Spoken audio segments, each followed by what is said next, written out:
social.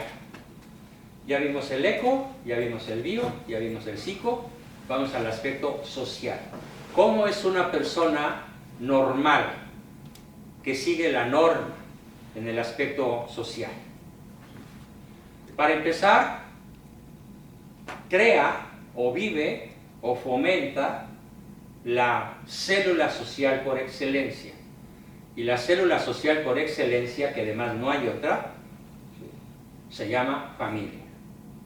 Y la familia está formada por un papá y una mamá y los hijos. No son dos papás o dos mamás.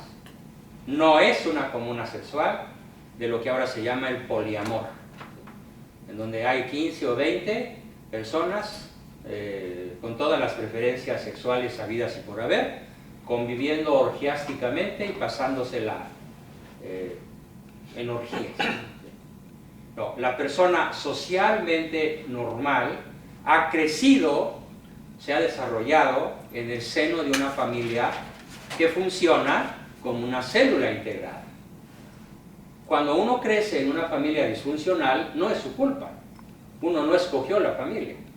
Pero crecer y desarrollarse en el seno de una familia disfuncional nos va alejando de la normalidad y nos va empujando a las neurosis y a la psicosis y a las psicopatías. Aunque no haya culpabilidad propia. Porque no escogimos a la familia. Entonces, ¿cómo definimos una persona socialmente normal? Ha crecido en el seno de una familia más integrada que desintegrada, más funcional que disfuncional. Y si creció en el seno de una familia disfuncional, la persona normal busca crear su propia familia que funcione. Busca crear su propia célula funcional. Y esto es privilegio de cualquier ser humano. El haber nacido en una familia disfuncional no te condena necesariamente, obligatoriamente, a que tu propia familia también sea disfuncional. Puedes elegir, puedes darte cuenta, puedes decir, yo no quiero repetir la historia de mis padres. ¿Qué pasa si se da cuenta la persona muy tarde? Sí pasa. Sí pasa. Pues la persona normal que se da cuenta muy tarde toma las medidas necesarias. Yo conozco parejas que después de 30 años de vivir juntos, finalmente van a un cursillo de cristiandad o a un encuentro conyugal o algo parecido, y por primera vez en su vida se dan cuenta de algo muy trágico. Yo nunca estuve casado. Hubo ceremonia, hubo boda, hubo banquete, hubo luna de miel, hubo hijos, pero en realidad nunca hubo sacramento del matrimonio. Puede ser. Y es tan contundente esto que el Papa ha facilitado los procesos para descubrir que esto es una amenaza inminente en millones de parejas que no tuvieron para elegir la lucidez, la libertad, la inteligencia y todas las facultades de orden superior que se necesitan para poder contraer un vínculo válido. Claro que también se puede prestar a abusos, ¿no? Como el otro día, uno de los... en el encuentro del fin de semana conocí a una persona alta, muy delgada, no me acuerdo de su nombre, que trabaja en el Tribunal Eclesiástico de Phoenix, y me platicó el caso de una persona que ya lleva 5 anulaciones.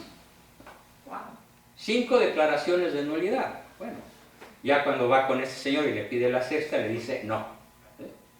No, y le da las razones, ¿no? Y arma un irigote tremendo, ¿no? Entonces, la normalidad en el aspecto social consiste básicamente en la fundación de una familia, papá, mamá e hijos.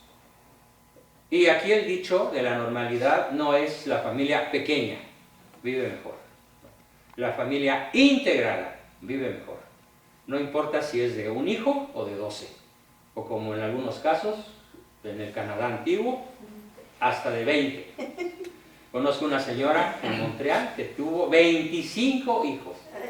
Y la ves y parece hermana de su prole. Y hasta más joven se ve que sus 3 hijas mayores. Entonces, esa es la normalidad social. Socialmente, también podríamos dar otras 2 normas muy importantes. La persona socialmente saludable es una persona con un enorme interés en el servicio a su comunidad social. O sea, sale de su hogar, de cierto modo, a cierta edad y por diferentes motivos y diferentes maneras, a servir. Es un servidor social.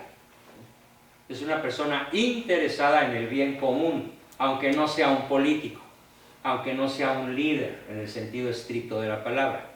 Basta que tenga normalidad social para que en cuanto se da cuenta de que existe el otro, el prójimo que no es su papá, su mamá, sus hijos, su pareja, existe el vecino que tiene necesidades, existe el pobre, existe el necesitado, el herido, el despreciado, el paria social. La normalidad consiste en interesarse por el bien social de personas que no están en su círculo endogámico, que no están en su círculo familiar, ¿correcto? Y finalmente, la normalidad también se da en el aspecto trascendental. ¿Cómo sabemos que una persona es normal en el sentido trascendental? Porque tiene dos rasgos esenciales. Uno, vive físicamente con la conciencia permanente de su mortalidad física. Cada día que vive es considerado el último de su existencia. Hoy voy a morir. Cuando menos, es muy probable que muera. En un avión, en un automóvil, caminando en una calle donde aparentemente no hay nada, en cualquier instante puedo morir. Es normal, es justamente la conciencia de la mortalidad uno de los rasgos esenciales de saber que esa persona es normal. Y segundo, vive de la misma manera consciente de su inmortalidad espiritual. Él no cree en la inmortalidad propiamente dicha. No usa el verbo yo creo. Él usa el verbo yo conozco. Que soy inmortal. Que nunca moriré. Y si me exigen un poquito más, esa persona sabe, más por conocimiento que por fe, o mezcladas las dos, que un día va a resucitar y va a disfrutar de la creación físicamente, corporalmente. ¿Por qué? Porque conoce la promesa de Cristo, la resurrección de la carne, ¿sí? Y vive coherentemente con eso. Las personas anormales, ¿cómo viven? Bueno, hagan de cuenta que yo en un grupo pregunto lo siguiente. A ver, todos nos vamos a morir. ¿Y qué va a pasar en el momento que te mueras? En el momento que te mueras te doy 3 letras a escoger. Letra A. En el momento de morir me aniquilo. No hay futuro, no hay presente, no hay pasado, no hay conciencia, no hay más allá, no hay cielo, no hay infierno, no hay purgatorio, no hay nada. ¿Qué pasa con el yo? Se aniquila el yo. Se vuelve nadie, se vuelve nada. Letra B. ¿Qué pasa conmigo en el momento de morir? Pues no lo sé. No lo sé. ¿Qué pasa? 3, letra C. ¿Qué pasa en el momento de morir? ¿Conmigo qué sucede? Bueno, pues mi cuerpo es incinerado, es sepultado, es colocado en una cripta, se va pudriendo, pero esa no es la pregunta. La pregunta es ¿qué pasa contigo? Con tu persona, no con tu cuerpo. Pues lo que pasa conmigo, alternativa C, es que en el momento de morir ocurre en mí una explosión de conciencia, conozco a Dios y asumo la consecuencia de mis actos en la tierra, cualesquiera que estos hayan sido. Ya sé que todos van a contestar sí, pero en un grupo de 100, ¿qué creen que pasa? Lo hice esta semana, en un grupo de 70.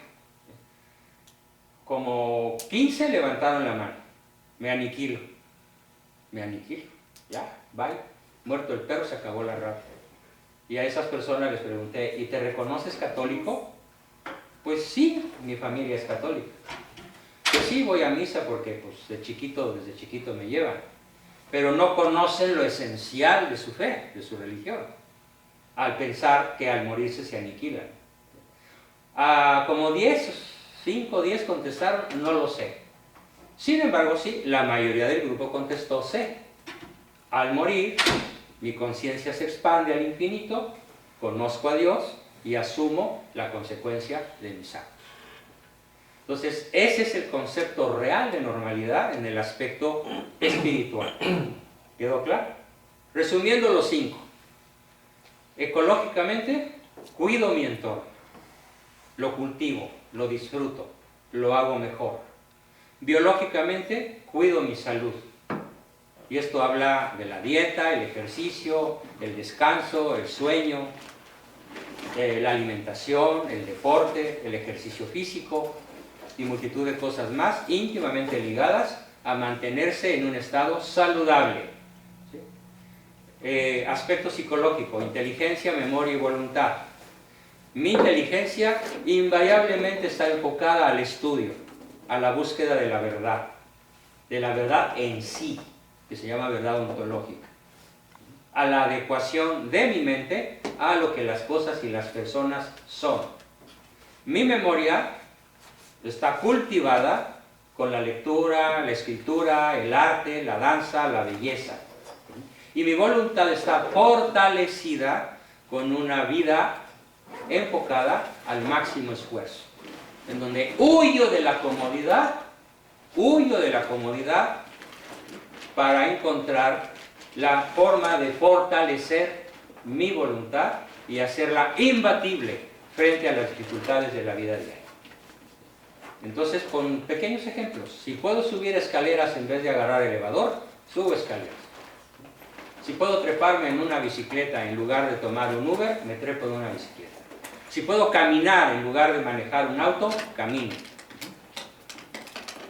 1001 cosas más que nos van a hacer capaces de alcanzar enormes dominios sobre las debilidades propias. En el aspecto social, vivo o creo o desarrollo una familia funcional.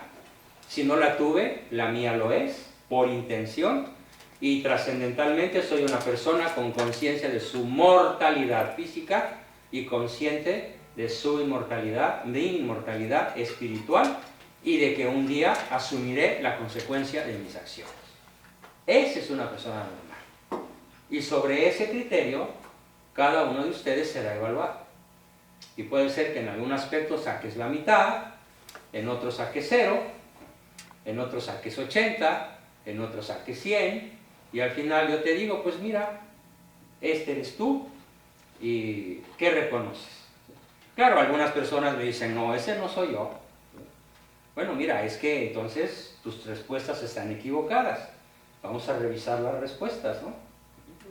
Puede ser que alguien pone 10 de respuesta donde debió haber puesto un 0. Puede ser. Y por eso se hace colocar la huella y discutir en un momento dado, en realidad, qué quisiste decir. Ya cuando eso se analiza y se ventila, entonces ya ambos, el paciente y el terapeuta, pues podemos estar seguros de tener una visión objetiva de la personalidad de cada quien. ¿Alguna pregunta sobre este punto? Normalidad. Creo que nunca se habían puesto a pensar en lo que es normalidad, ¿verdad? ¿O sí? No. Bueno, pues esa es la tesis fundamental, en pocas palabras, de lo que es la Escuela Mexicana de Psicología Realista, que compartimos con Fundación Arge de Argentina, compartimos con el Círculo Vienés de Psicología Profunda de Austria, fundada por un maestro mío, el profesor Igor Caruso. Coincidimos con la Escuela Realista Francesa del profesor Roland Galvier, y hay genios a lo largo del planeta con los cuales he construido mi propia visión de la psicología realista, que prácticamente es la que sustenta esta visión de la normalidad. No estoy solo en el planeta, aunque somos muy poquitos, demasiado pocos. Y generalmente somos señalados como chiflados, locos, rígidos, pasados de moda, nerds, locos, etc., ¿no? Bien. Vamos entonces ahora a platicar sobre lo que es el neurótico. Bueno, pues para empezar, el neurótico carece de esos 5 rasgos, o los tiene a medias, los tiene como apenas empezados a brotar. no los tiene plenamente desarrollados. Entonces no tiene cuidado por la ecología, sus plantitas en su jardín, su pasto se está muriendo. A una persona que yo quiero mucho se lo hice ver hace 2 meses y el pasto ya está verde, ¿sí? Por fortuna, ya creció, ya lo anda cortando, ¿sí? Bueno, entonces ya tiene inteligencia ecológica, ¿no? Todavía le falta su yarda, su jardín de adentro, pero ya tiene una actitud de aprender a cuidar de su entorno. Ya cuida su salud, ya no hace cosas que lo dañan, pero todavía no está del otro lado, ¿no? En el aspecto social, ya se empieza a interesar por los demás. En fin, ¿quién es el neurótico? La persona que no tiene estos 5 intereses. No tiene interés ecológico, no tiene interés biológico, no tiene interés psicológico, no tiene interés social y no tiene interés espiritual. ¿Qué le interesa entonces? Pues le interesa el dinero, ¿sí? La lana es su máximo. Si no fuera por los días de quincena y la cartera llena, la vida no valdría la pena. Le interesa el dinero, le interesa el poder, le interesa el placer, pasársela bien. Por eso le tupe al alcohol, le tupe a las drogas, a todo lo que sea placentero, le tupe a la comida chatarra, le encanta la tele, es adicto a las pantallas, está con su esposa y está clavado en el celular, o se encierra en el baño a usar su celular, ¿sí? Y deja a su familia sola. ¿Sí? No tiene interés en los demás, tiene interés solo en él mismo, en sus diversiones, sus placeres, su egoísmo. Y cuando está con un cliente, ¿qué es lo que más le interesa? Vender.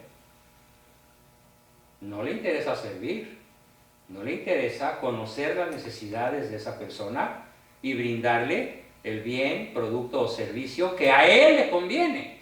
Lo único que piensa es mi lana.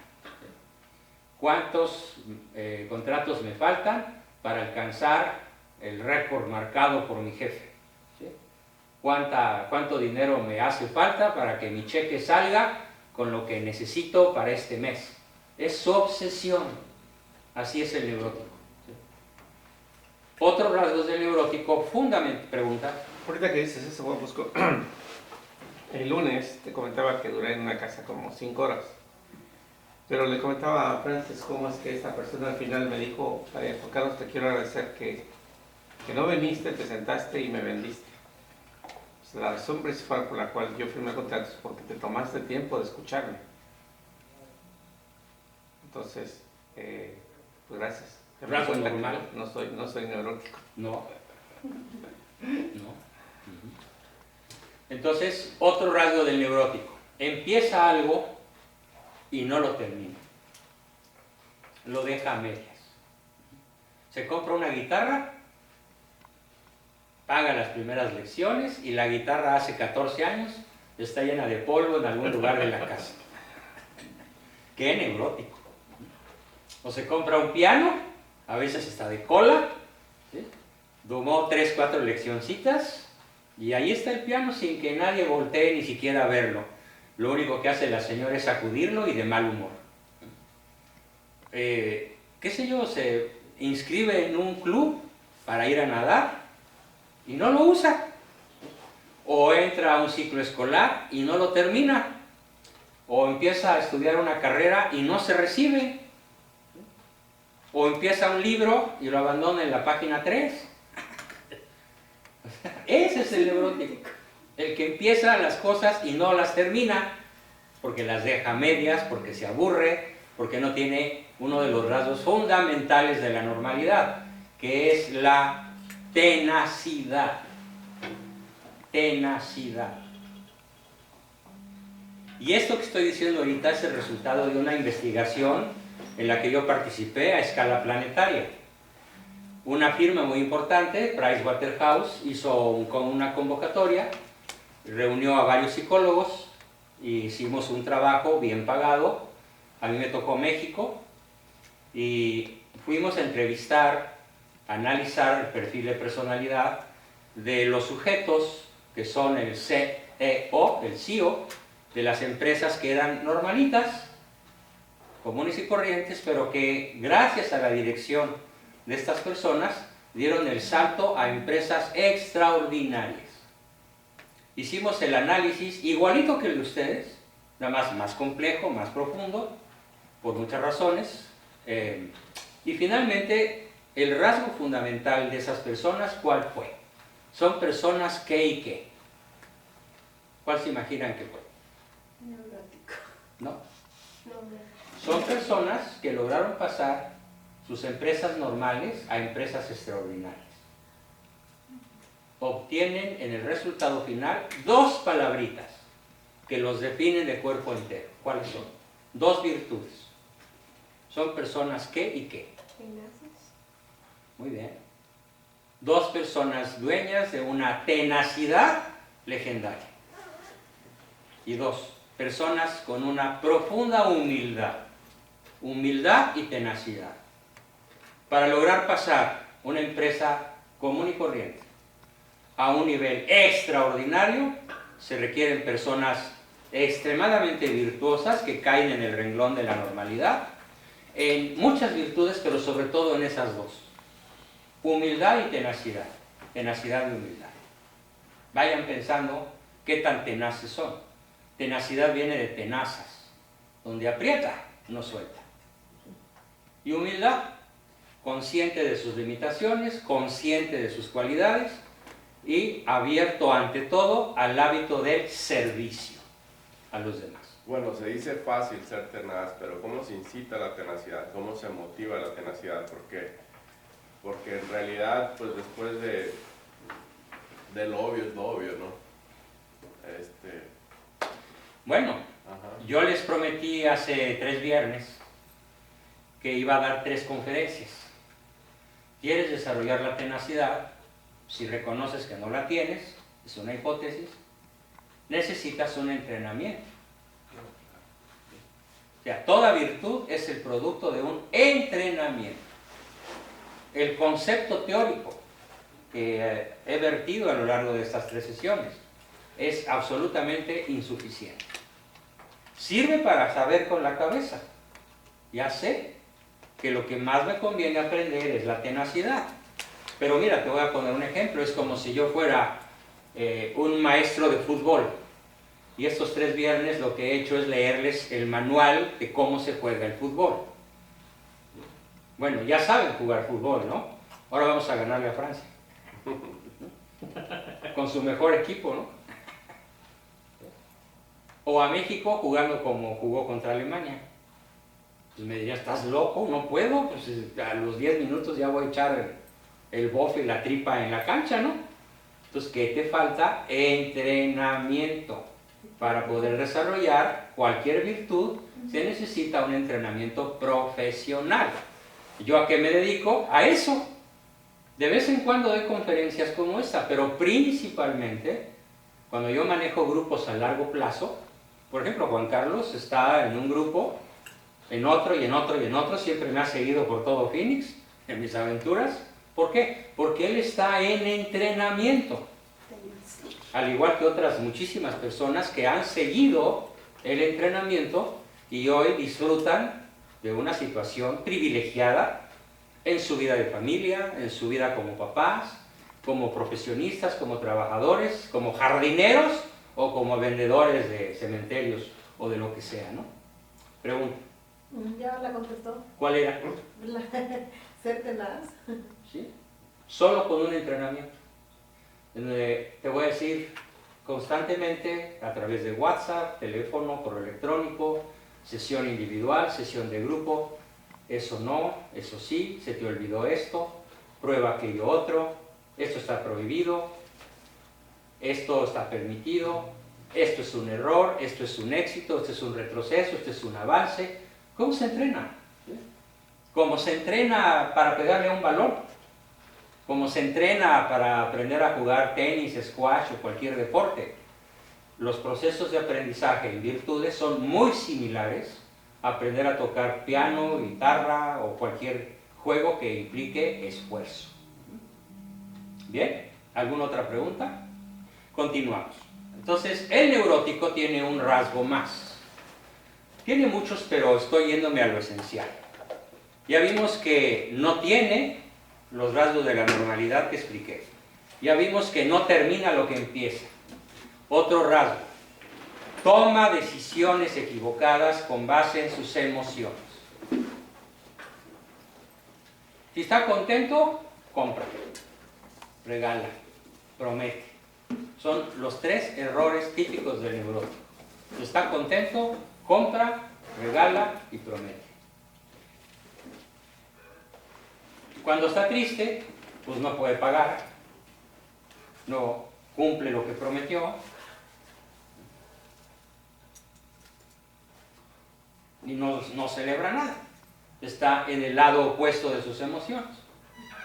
Entonces, se deja llevar por sus emociones momentáneas. La alegría, la tristeza, el miedo y la ira. Es el eje rector de la vida de un neurótico. Sus emociones transitorias. No existen emociones permanentes. Todas las emociones van y vienen, suben y bajan. Cuando uno se casa emocionado, te puedes divorciar a los 7 días. O al día siguiente de la luna de miel, descubriste que tu emoción no tenía una base real. Y dices, Dios mío, pero ¿con quién me vine a casar? ¡Oh, qué horror! Pero bien emocionado que estabas, ¿no?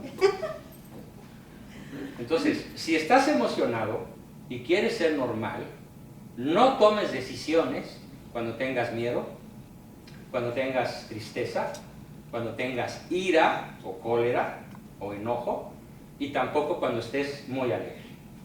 Toma decisiones en estado de mente fría, mente analítica, mente objetiva, mente serena.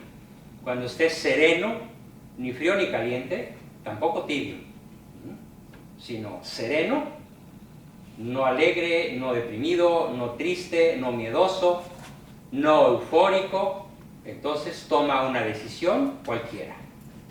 Eso hace una persona normal. ¿Qué hace una persona neurótica? Pues toma decisiones justamente basado en lo que siente en ese momento. ¿Cuál es el resultado? Generalmente el resultado es catastrófico. Se tiene que arrepentir, tiene que decir que siempre no, le va mal, le salen las cosas chuecas, pierde el prestigio entre su familia porque se la pasa prometiendo y no cumpliendo. Y generalmente la persona neurótica es emocionalmente infiel. Es muy emocionante conocer a otras mujeres. Muy emocionante andar de flor en flor. Sí, en el fondo dice, pues es que yo amo a mi esposa, pero es que yo tan frúgil y ellas tan insistosas, ¿cómo las voy a dejar pasar? Y ahí anda, levantando fiestas de capillitas que no le corresponden. En cambio, la persona normal tiene su esposa, tiene su pareja, ahí se clava, ahí se determina, ahí echa raíces y ahí vive. Ahí ama, ahí goza, ahí sufre, ahí perdona, ahí pide perdón, de por vida. Porque un rasgo normal es la tenacidad. El constante refrendo de las decisiones inteligentes que toma a lo largo de su vida, las profundiza, las sostiene, las fortalece y las cumple. Pero qué difícil es entonces ser normal. Pregunta. ¿Pero qué pasa cuando combinas lo neurótico con lo normal? Pues eres medio normal y medio neurótico. ¿Sí? Necesitas entrenamiento. Necesitas entrenamiento.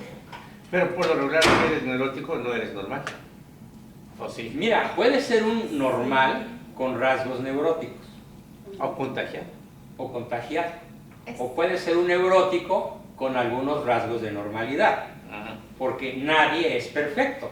Claro. De músico, poeta y loco, todos tenemos un poco. Entonces, ¿cuál es el parámetro? Vamos a suponer que sacas nivel 1, el mejor nivel. ¿Sabes con cuánto califica el mejor nivel? Con 85, no con 100. El 85 es para el alumno, el 90 es para el maestro y el 100 es para Dios. Ya si sacas 85 en los parámetros de normalidad, 85%, estás en el 5% de la población del planeta. En la cúspide de la gloria de la salud mental. Si sacas un 3, un nivel 3, estás a media tabla. Si sacas un 4, abajito de la mitad de la tabla. Y si sacas un 5, pues eres desechable. ¡Ay! Desechable en el sentido profesional. Claro. Un terapeuta, un psicólogo, un analista de personal nunca va a contratar un nivel 3, 4 ni 5. A lo mejor contrata un 3 porque no hay 2 para ese puesto. Pero si hay un nivel 2, no tomas el 3. Y si hay un nivel 1, no tomas el nivel 2, tomas el óptimo. Por eso es tan importante una evaluación de personalidad para colocar a la mejor persona en el puesto adecuado. ¿Correcto? Y después todavía las empresas inteligentes lo entrenan, lo desarrollan. En Japón, fíjate, el 5% del Producto Interno Bruto de la nación es enfocado a desarrollo humano. En México, ni el 0.005 es enfocado a eso. Ni gobierno ni empresa privada desarrollan a su gente. En Estados Unidos sí, como un 2 o 3%, pero muy abajo de Japón. Solo compite con Japón, Alemania, por ejemplo. Y eso en terrenos operativos, en terrenos industriales. Pero en terrenos sociales y espirituales, Alemania va de picada, por desgracia. No están desarrollados de modo integral, ni les interesa ya. Bien, ¿alguna otra pregunta? Y pasamos ya no a lo que es el neurótico, sino a lo que es el psicótico. Continuamos. La persona psicótica es un neurótico agravado.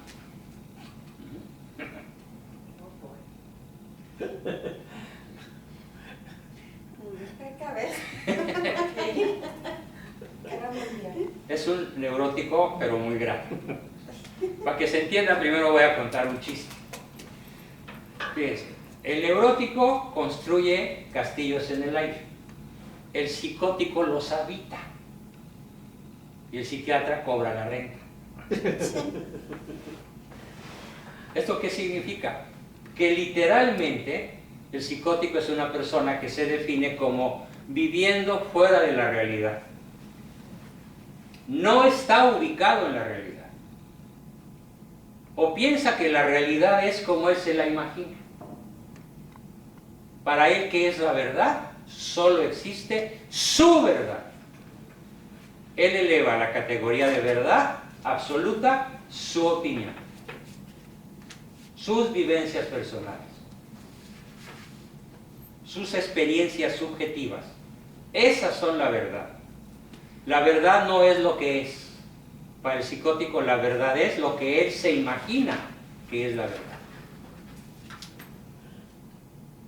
Un ejemplo dramático que está ocurriendo en estos momentos en México es que 30 millones de psicóticos pusieron a un presidente psicótico. ¿Por qué? Porque ellos creen que echaron al PRI de Los Pinos.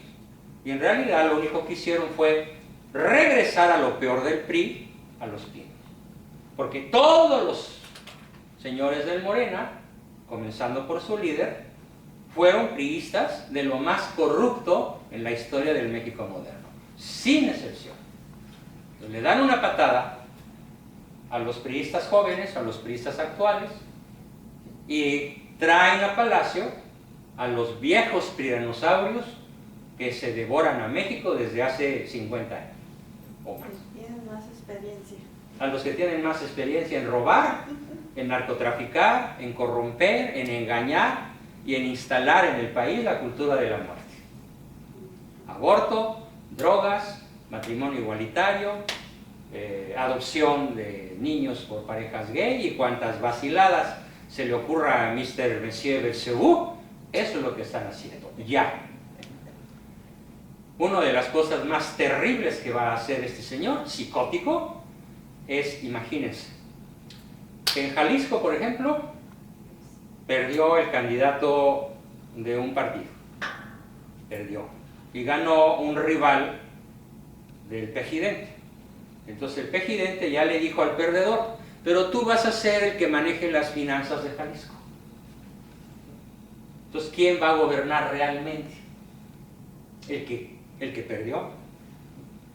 Pero eso va a ser en todos los estados del país. Y le van a rendir cuentas solo al pejidente. Entonces se acaba el federalismo, se acaba la democracia, se acaba el manejo de los recursos de acuerdo a la voluntad del pueblo, y ahora va a ser la voluntad de un solo tirano y de 32 virreyes que le van a rendir cuentas a un solo tirano. Volvemos a estar como en la época en la cual el virrey era odiado, allá por 1800, 1810, que motivó la guerra de independencia. O sea, retrocedimos más de 200 años.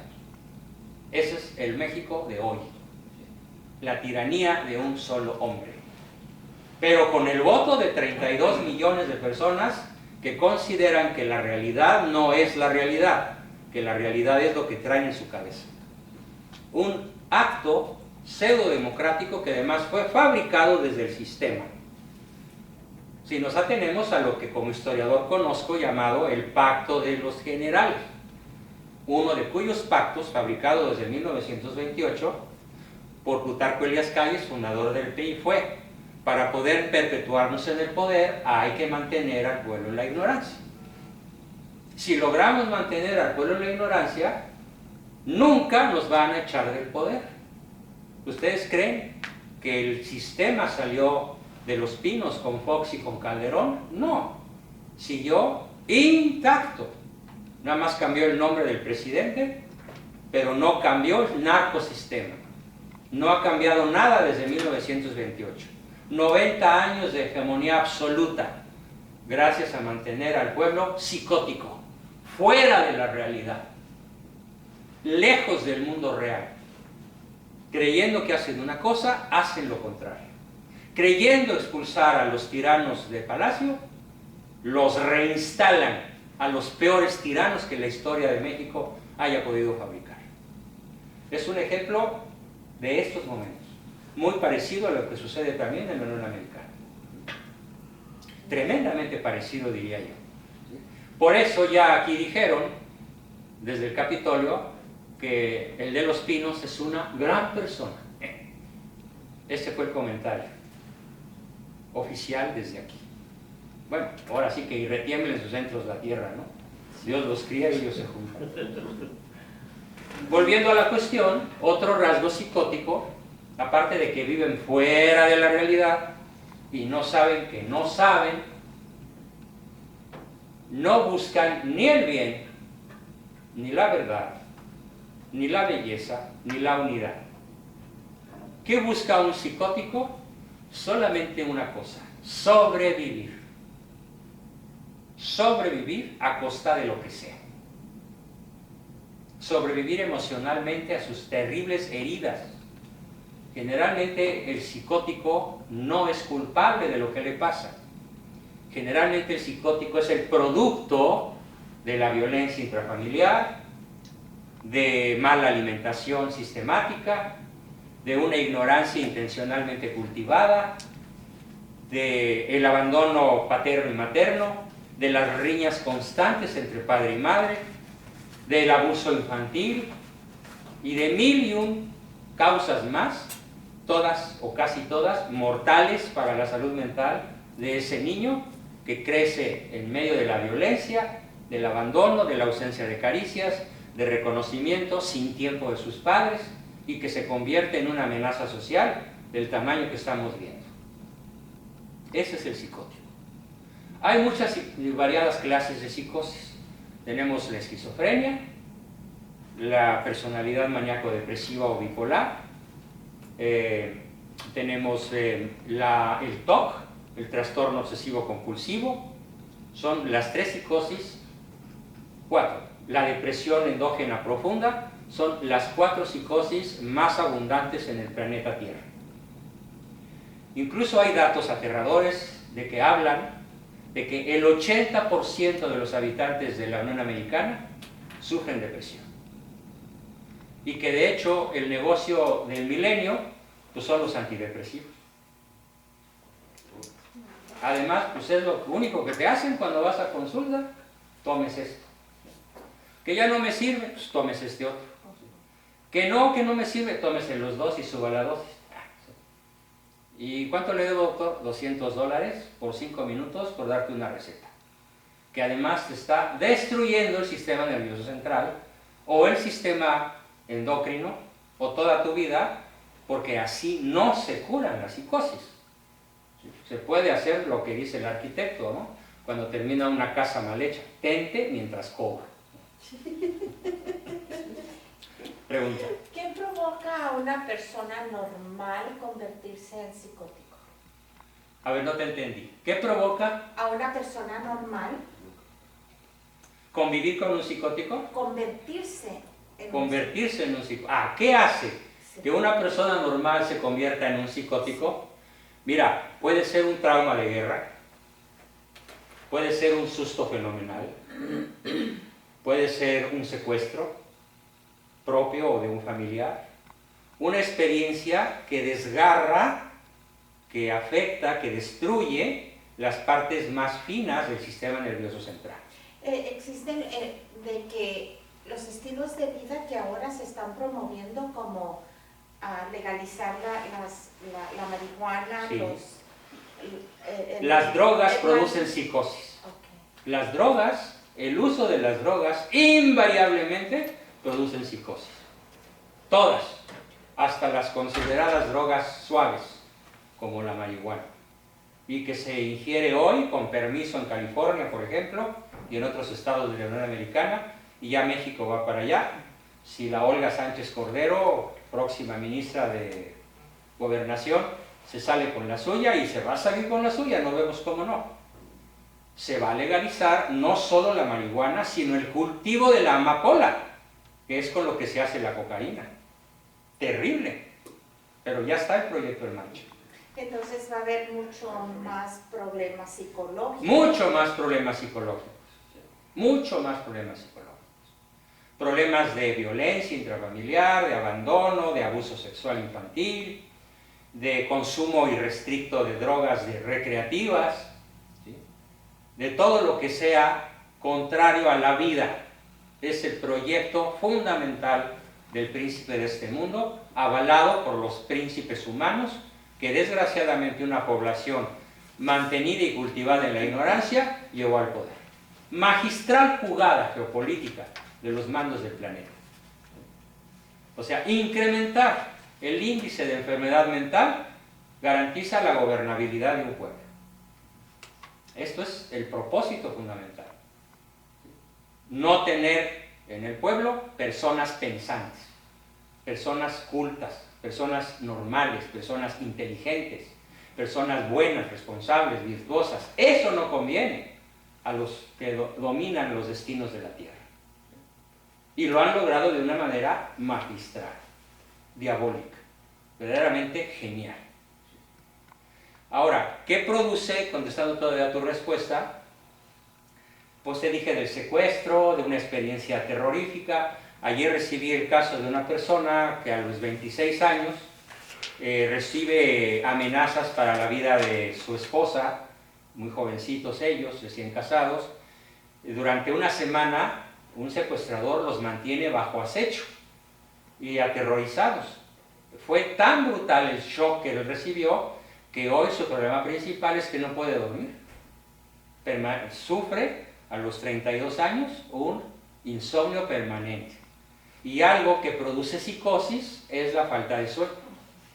Entonces, la primera medida que tomo yo, terapeuta, es encontrar la forma de ponerlo a dormir.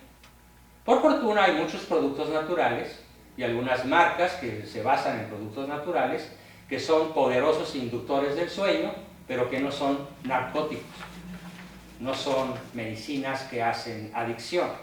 Y si se logra, y apenas lleva una noche, de ayer a hoy, y hace rato me mandó un WhatsApp, por fin pude dormir. Bueno, le dije, si duermes bien 3 meses más, estás curado. Pero hay que cuidar tu sueño. Contestando a tu pregunta, entonces, te puedo decir que una de las cosas que más puede psicotizar a una persona es dormir mal. Y las causas por las que una persona duerme mal son muchísimas. Mala digestión, problemas cardiovasculares, problemas de artritis, está dormido y lo despierta el dolor en la pierna, en el hueso, en la cadera, en los hombros, en los brazos. Tiene artritis, no puede dormir y se puede psicotizar por falta de sueño. Pero también mucho sueño es un signo de depresión, ¿qué no? No, no necesariamente. El soñar muchísimo, mucho, y sobre todo soñar pesadillas, puede indicar una psicosis incluso. No solo depresión, puede indicar esquizofrenia, puede indicar manía depresión, puede indicar trastorno obsesivo. Habría que ver el cuadro completo para poder saber realmente qué le pasa a esa persona. Pero eso es la respuesta a tu pregunta, así muy breve y en lo esencial, ¿correcto? Sobre el psicótico terminaríamos diciendo que el psicótico en general no es culpable del arranque de su enfermedad, que generalmente se siembra en la más tierna niñez. Pero hay algo de lo que sí es responsable, de buscar curación. Eso sí. Y si no busca curación, pudiendo encontrarla, entonces sí es responsable por aquellos errores que comete cuando es atacado por crisis que se dan. Hay personas que las ves normalitas, más o menos funcionando, y un día viene la crisis y como no se atendieron, pues son responsables de modo indirecto por no haberse atendido, pudiendo haberlo hecho. ¿Bien? Y entramos, perdón. ¿Y por ejemplo, los psicóticos se encierran en sí mismos si no quieren hablar? Sí. Ese es un rasgo. Hay otros que no solo no se encierran en sí mismos, sino que la emprenden contra el ambiente. No. Pero la mayoría de los psicóticos se encierran en sí mismos cuando sufren personalidad esquizoide o esquizofrenia. O como por ejemplo cuando hay abuso Cuando hay de la abuso, otra persona hacia esa persona, esa se encierra. ¿Cómo le dijera? Usa de pretexto cualquier adicción. Sí. ¿no? ¿Sí? Es difícil que una psicosis no esté acompañada de adicciones. ¿El psicótico atenta contra sí mismo? El psicótico es el sujeto que con más facilidad atenta contra su vida, de forma directa o indirecta. Los que sufren depresiones endógenas mayores es el grupo de población, después de los que sufren SIDA, que más se suicida.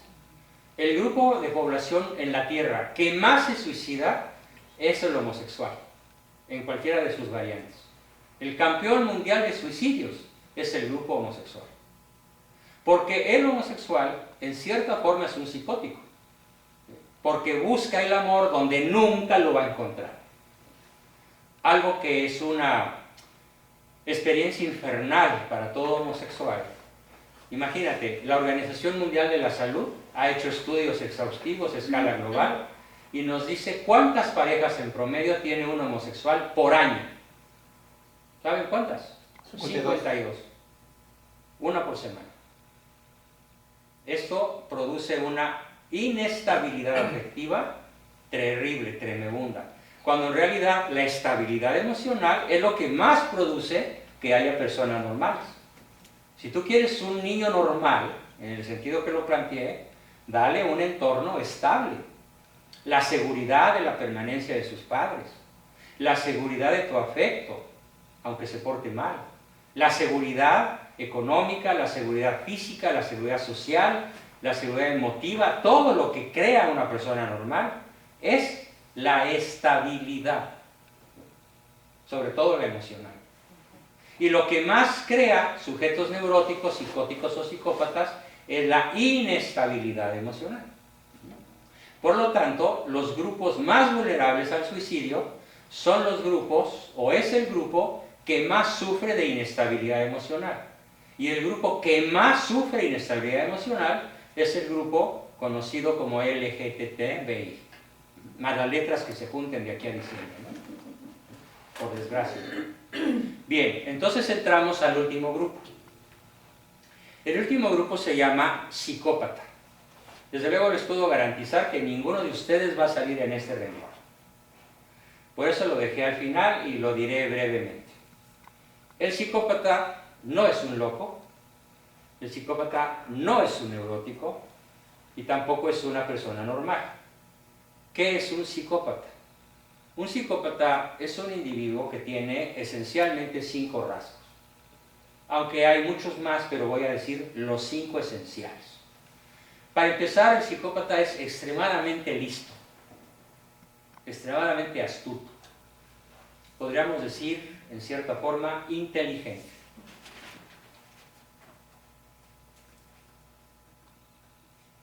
Mientras tú vas, él ya fue y vino 10 veces. Ya se anticipó a lo que otros van a hacer o a lo que otros piensan. Siempre está tramando cómo tirar partido de ti. Siempre está tramando cómo intrigarte, calumniarte, meterte el pie, hacerte la vida imposible. Porque eso le divierte. El segundo rasgo del psicópata es que goza con el dolor ajeno. ¿Cuál es la frase favorita del mexicano cuando a alguien le va mal? Piénsenla. Ya sé. Qué padre. Llámelo. ¿No? Piénsenlo en su cabeza, para no tener que decirlo yo. Bueno, ese es un rasgo psicópata. El disfrutar del fracaso ajeno. Disfrutar de que a la esposa le vaya mal. Disfrutar de que al hijo le vaya mal. Es el papá que está fabricando un psicópata cuando al niño le dice, lero, lero, para que aprenda. El niño se cayó, el niño reprobó, el niño le fue mal en algo, y el papá, en lugar de entrenarlo para el bien, disfruta haciéndolo sentir mal. Ese es un psicópata y está fabricando un psicopatita. ¿Por qué? Porque, ¿cómo puede mi papá hacerme sufrir? Llega a ser tan natural que el propio padre o la madre o los dos hagan sufrir al niño, que sufre un proceso